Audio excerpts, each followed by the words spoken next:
C'est un autre round entre Martha et Meghan. Elle venait juste de rentrer du palais et je pense je ne lui ai pas vraiment parlé, à part échanger quelques mots, mais je sais qu'elle en parlait.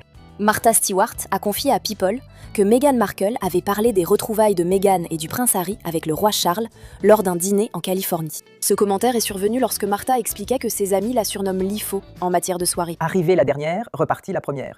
Mais Martha est restée assez longtemps pour, dit-on, entendre Meghan évoquer sa visite au Royaume-Uni en juillet avec Harry et leurs enfants. C'est un événement important, car le roi a revu ses petits-enfants, Archie et Lilibet, pour la première fois en plus de 4 ans. Mais les détails sont restés secrets et aucune photo n'a été publiée. Le Daily Mail indique aussi que Harry aurait accepté de ne pas évoquer publiquement la rencontre. Le commentaire de Martha a fait beaucoup de bruit. Mais elle est restée évasive sur la soirée, disant juste que Meghan en parlait. En d'autres termes, Martha a révélé que Meghan avait fait des révélations, mais elle n'a en réalité rien dévoilé sur la rencontre royale. Mais il semble que l'équipe de Meghan ait tout de même ressenti le besoin de faire un peu de gestion de crise, ce qui n'a fait qu'empirer les choses. L'hôte du dîner, assis à côté de Meghan, a affirmé que l'histoire de Martha était fausse et que Meghan n'avait parlé de ses vacances en Europe qu'en disant que la famille y avait passé un très bon moment. Une source a déclaré au Daily Mail que Martha devait être confuse et n'était même pas assise près de Meghan. Pourquoi autant de réactions alors que Martha a juste dit que Meghan parlait du voyage ? Peut-être en disant que c'était un bon moment. Cela pourrait être lié aux autres commentaires de Martha sur Meghan lors de l'interview et à sa tendance à sembler lancer des piques discrètes à la duchesse. Martha a aussi commenté la série Netflix annulée de Meghan, Love Meghan, ce qui semblait l'avoir contrariée. Si vous êtes actrice, il est difficile de devenir princesse, puis passer du statut de princesse à celui d'experte en art de vivre dans une émission télévisée.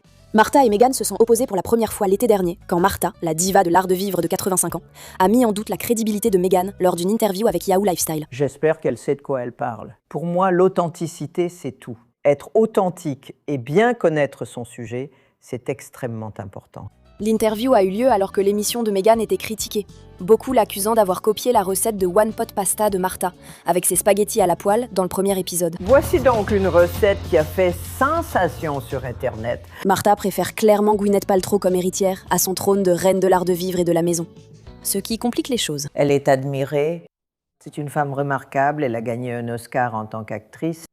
Je veux dire, elle est jolie, elle est vraiment puissante. La version contraire, qui fait suite aux récents commentaires de Martha, affirme que Meghan s'est parfaitement bien comportée lors du dîner, et que l'affirmation de Martha était non seulement fausse, mais aussi confuse, ce qui n'a fait qu'attirer encore plus l'attention sur Meghan. Ce n'est pas favorable à la duchesse, dont la marque personnelle continue de peiner aux États-Unis et à l'étranger.